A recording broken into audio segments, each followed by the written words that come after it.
First and foremost, I want to start off by saying this is not meant to be some kind of beef or diss against Kahmali. These are just a couple of things which I felt needed to be responded to in the conversation we had on Franco's show. Hopefully you guys enjoy the video. Thank you. The Modular Advanced Arm Robotic System is a heavily armed bot designed to save lives and handle situations too dangerous to send real people into.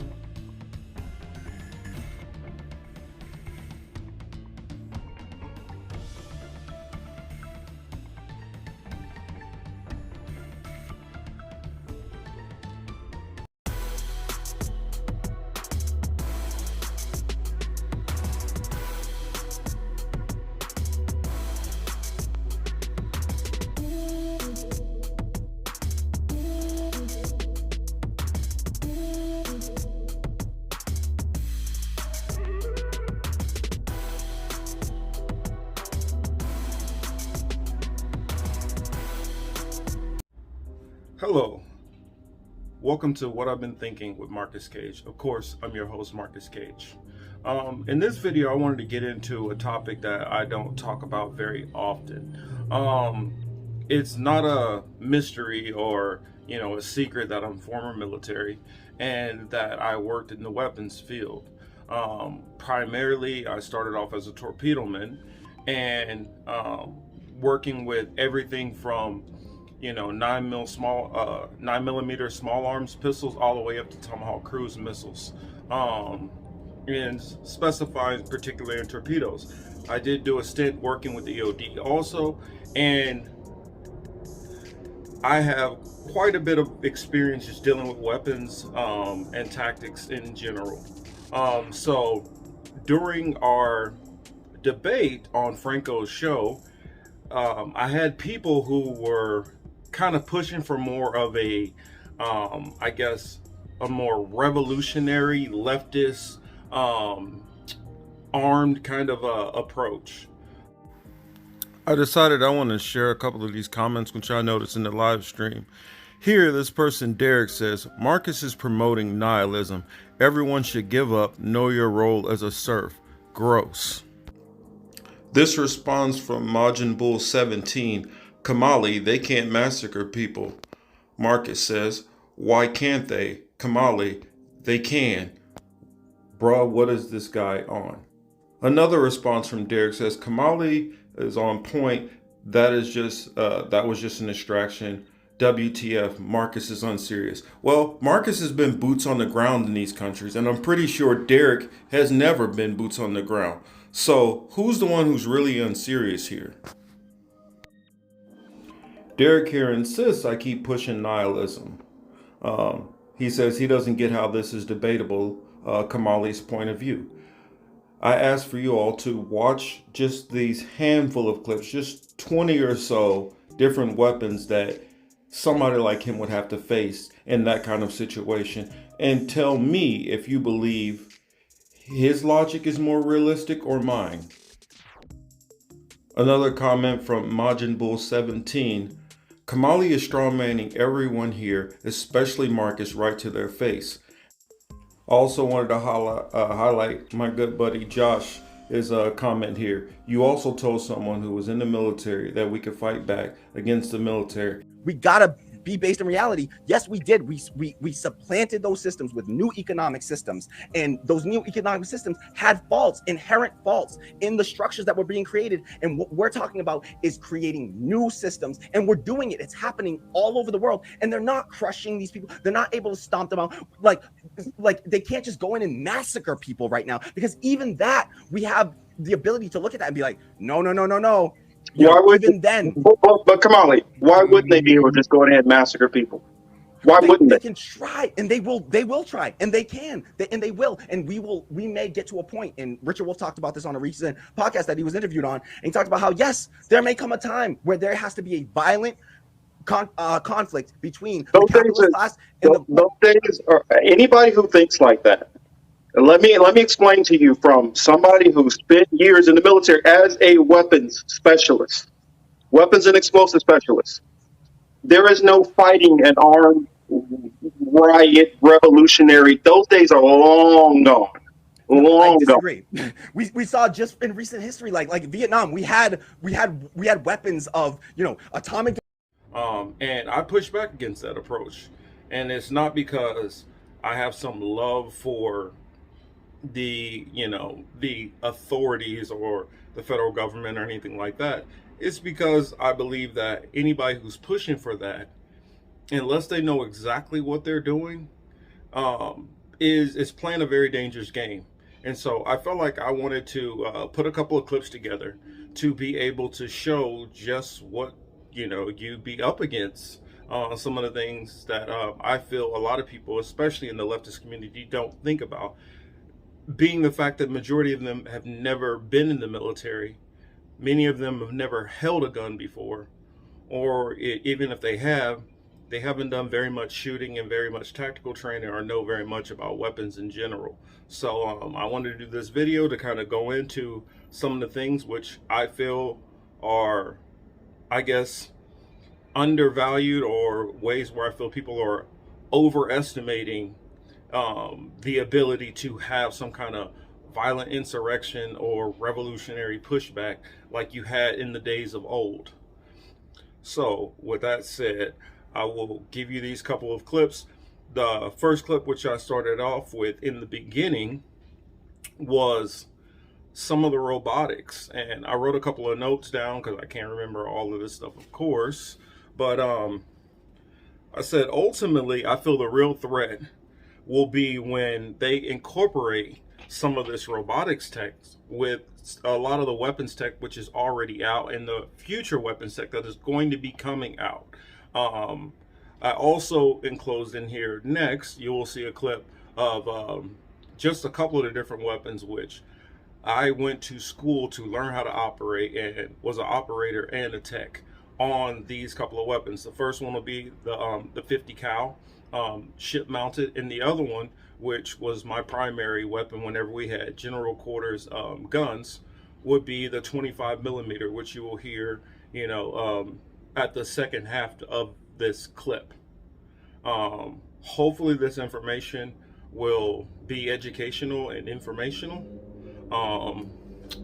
or at least just interesting overall. Some of the stuff that that, you know, most people are not even factoring in that they would have to deal with in some kind of actual armed revolutionary stance. I completely, you know, I even left out a lot of the anti-tank, anti-aircraft, some of that stuff, and try to stick mainly to stuff that will be dealt with on mass crowds and on a said revolution. And keep in mind, I'm not trying to be the one who's trying to be the bearer of bad news and tell people to be pessimistic against any of their plans of whatever they want to do. I'm just one of the people who, I look at data, I look at the information, and I look at what's presented. I didn't even go into all the cyber, a lot of the nanotech stuff, which I believe can be applicated for a lot of spyware, bio warfare, which can be used against a said enemy of the government, you know, be it a domestic enemy or a foreign enemy. So I guess I'll name a couple of them. You have microscallops, which swim through bodily fluids and can even swim through your through the fluids which are in your eye, through saliva, things like that. They're very small. You have 9, the Black Hornet spy drones. U.S. Army will be equipping troops with these. They fly up to 13 miles an hour. They can take HD photos, and they can also record live footage and report that footage back in real time. You have the CYBORG Beetle, which I think I put a clip of that in here. You have the Robo Bee, which mimics bees and can actually, you know, infiltrate colonies and actually fly in swarms of bees, and can actually use bees in collaboration with itself. You have the Robo Fly, you have the ant-sized microbots, You have blood cleaning robots. Some of these things are already in use, some of them in the health field to actually help us, but some of this stuff is going to be used definitely by our government, you know, however they see fit. A lot of this technology, some of these weapons and things that you see that are going to be in this clip are literally DARPA funded. So keep that in mind when you're seeing all of this stuff.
Another weapon system straight out of science fiction, this time in the form of bugs. Though it might look like someone's just strapped a circuit board to the back of a Beetle, it's actually a basic representation of a technology that's been worked on for decades. Micro air vehicles, MAVS, and micro electromechanical systems, MEMS, have been in the works since the 1940s, and are cyberborgs and winged creatures that have been enslaved to do man's bidding. The LRAD is a piece of modern military technology with two different applications. First, it can be used as a hailing device, allowing users to send messages over longer distances than is normally possible with loudspeakers. Secondly, it is also capable of being used as a so-called sonic weapon for riot control, crowd dispersion, or other situations that require a non-lethal solution to hostile action. The TASER SHOCKWAVE is a large-scale area denial system designed to help assist with riot control situations. Essentially, a large modular system for firing numerous TASER X26 stun guns in a 20-degree arc with a 25-foot range. Not something you'd want to be anywhere near when it went off. Another non-lethal energy weapons system designed to help with crowd and riot control, also known as the heat ray. This system works by heating the target's surface on the same principle as a microwave oven. Under continued exposure, people have experienced severe burns to the top layer of their skin. This idea is simple enough. Things get so hot, you wouldn't want to stick around. The Armatix Smart Pistol is a .22 caliber pistol with a smart technology designed to ensure it can only be fired by an authorized user. Unlike designs from the movies, this gun doesn't function by a fingerprint reader on the grip, but instead requires the use of an accompanying smartwatch. This watch operates as an RFID key to the lock, allowing it to fire. The watch itself also holds other real-time data on the gun, including battery charge levels and the number of shots fired within a given time frame. Something I wanted us to notice, this weapon here, which I show with the RFID chip, in the future, they can get to a point where they decide, you know what, we're going to make sure that every weapon has this RFID chip. And so if you do not have the RFID chip, you might not have access to be able to use these weapons at all. And also that would give the ability, if they have control of your RFID chip, to be able to stop you from using those said weapons in your future revolutionary, ambitions. So that's some of the things I wanted to keep in mind. With a lot of that nanotech, when I talked about the cyborg Beetle and robot Beetle, that all ties into espionage and surveillance. So even when you're trying to plan these so-called insurrections and things, you never know, they're probably already going to be a couple of steps ahead of you. Our phones, they already can record, and it's already proof that they do that. That's part of what Chelsea Manning released. This crazy-looking weapon first appears like an alien technology or something out of science fiction. It's actually a non-lethal incapacitation device designed to temporarily blind and disorient targets. The phaser rifle fires a low-intensity laser beam with a blinding effect and is perfect for a variety of situations where the aim is to disable the target. The Fostech Origin 12 shotgun is pitched as the world's fastest-firing shotgun. Although not fully automatic, this shotgun is capable of firing 30 rounds in under 8 seconds. It's also capable of working with a silencer CO, Salvo 12 sound suppressor, making it a menacing weapon in anyone's hands. The XM25 Smart Grenade Launcher. Nicknamed by the Afghan soldiers as the Punisher, the XM25 Smart Grenade Launcher was designed in 2010 for the United States troops in Afghanistan. It's gas-operated and semi-automatic, and it features a ballistic computer, environmental sensors, and a digital compass. It can fire 25mm shells up to 2,300 feet, and soldiers can eerily program the shells to explode at any time. The XM25 has almost quadrupled the effective range of standard grenade launchers, but it's also heavy and cumbersome to use. Budget cuts delayed entry into service, and other issues have called development and deployment into question. Nonetheless, this is one dangerous weapon on the battlefield. Human Universal Load Carrier is a hydraulic-powered exoskeleton suit intended to support soldiers on the battlefield and allow them to transport heavy loads for extended periods of time, without the usual exhaustion that would come with such a task. Being able to shoot around corners is a military operator's dream. The CORNERSHOT is a weapon explicitly designed so that the enemy will never see your eyes. A miniature camera and LCD screen sub in for the gunner's eyes as the front half of the rifle bends around corners to shoot targets without the operator having to come into the open. It works by mounting a semi-automatic pistol to the hinged front half with remote linkage to the trigger at the rear and can swivel through a 120-degree range, meaning they can fire at a target without exposing themselves to risk. The CORNERSHOT device is capable of working with a range of pistols, which makes it flexible, but due to the nature of the weapon, its range is effectively limited to 100 meters. The SIG MCX Virtus. This rifle has been specifically designed to meet the needs of security services. It has a modular design, so it can be individually configured for specific tasks. The manufacturer states that there are over 500 possible configurations. The stock has a folding and adjustable construction, so the rifle can be used by any shooter. The thick barrel and the two-stage trigger improve accuracy. In addition, the MCX Virtus by SIG offers amazing reliability and wear resistance. The developers guaranteed 20,000 shots without having to replace any parts. Numerous tests and trials have shown that the rifle can withstand even the most severe conditions. It has been immersed in mud, water, sand, it's even been frozen, and yet it has continued to function flawlessly. Like something out of a James Bond film, the ADS amphibious rifle is an assault rifle capable of firing underwater. Developed by the Russians, it is said to be used by Russian naval commandos and includes attachments such as a silencer and grenade launcher. This compact machine gun is an extremely capable and flexible weapon that's compatible with a range of different ammunition calibers, but what makes it interesting is the KRISS Super V recoil mitigation system, which pushes expended energy from fired rounds downwards to keep the gun on target and dramatically reduce recoil. The Vector is also capable of firing over 1,200 rounds per minute. It takes standard Glock pistol magazines, which means it's perfect for police forces and military bodies who use Glock guns as their standard sidearms. Precision-guided firearms are designed to take the missile lock-on system from fighter jets and apply them to traditional long-range rifle systems. These firearms use target tracking, advanced fire control, and heads-up display technologies to help guide a bullet to its target and account for human error to ensure a higher probability of hitting the target the first time, even at long range. DARPA's Extreme Accuracy Task Ordnance is essentially a self-steering, guided bullet designed for military snipers to support improved accuracy over long range in unfavorable conditions such as high winds. Essentially, it's a smart bullet. And this ammo has the ability to hone in on targets and even change course in midair to compensate for target movements or changes in wind speed. The result is a round that can even be fired by novice shooters and still hit their target, with near pinpoint accuracy at long range. Straight out of science fiction comes a light-bending technology called quantum stealth that provides active camouflage to the user and mimics the surrounding environment. Pictures of the actual technology haven't been released for security reasons, but these mock-ups give an idea of how effective the camouflage is. Military testing has demonstrated that the quantum stealth material is effective against both infrared and thermal scopes and works as one of the most efficient camouflage systems currently in military use. Let's take a closer look.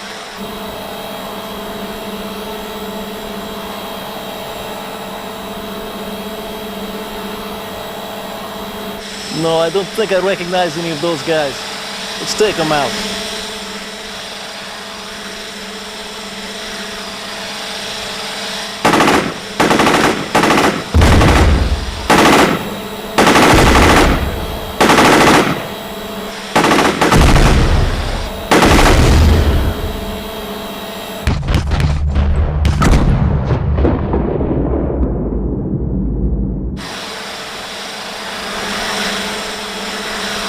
That was awesome!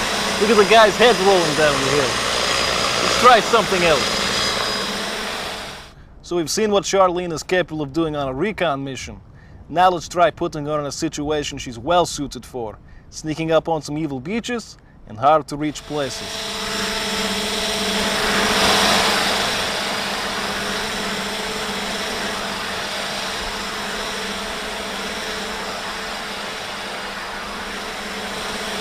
It looks like our friends here decided to have a little dinner party, and they didn't even invite us. And one of them brought a whole bucket of gasoline. We'll just have to show these guys a little hospitality, Charlene style.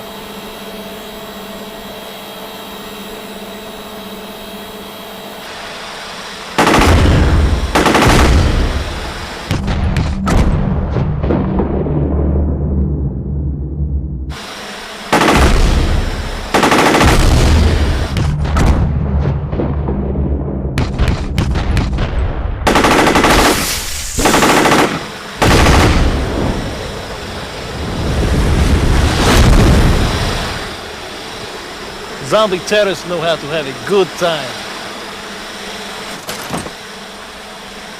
Want to thank my friend Yuri for letting me borrow his ride. Thanks, buddy.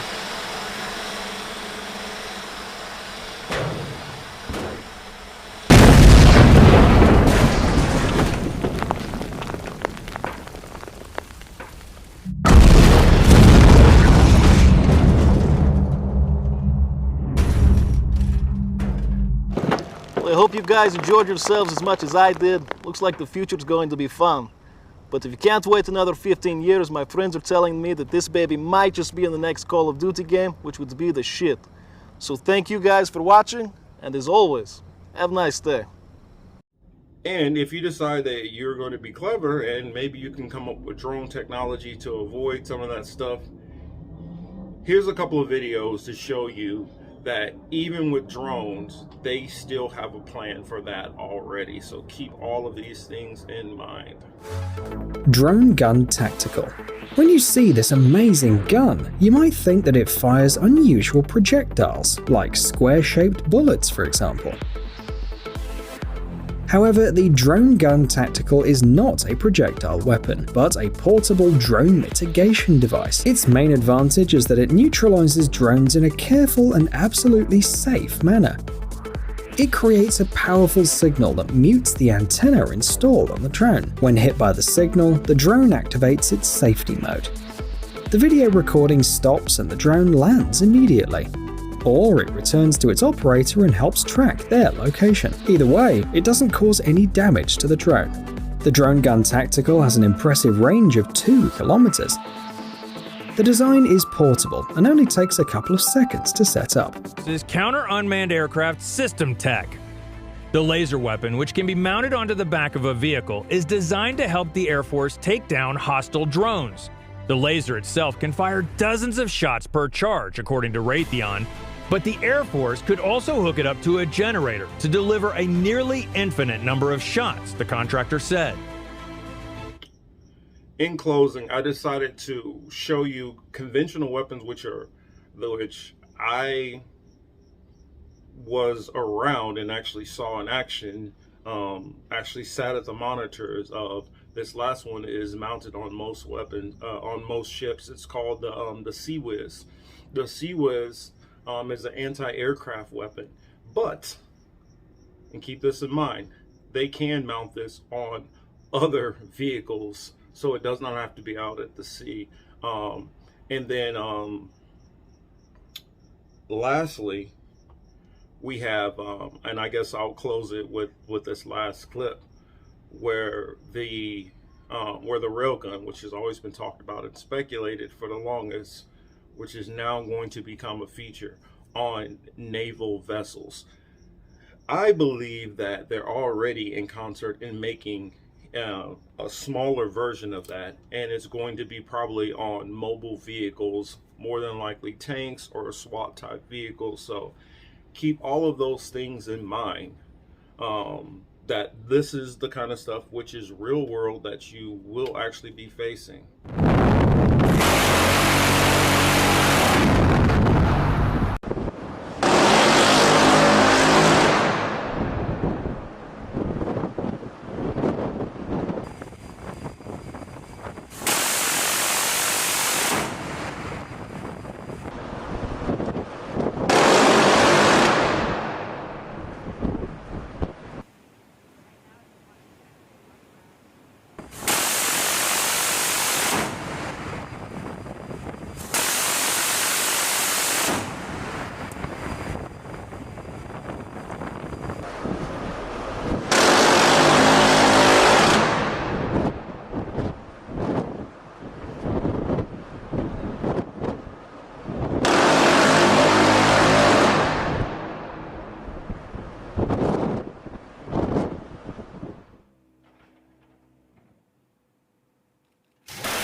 Metal Storm.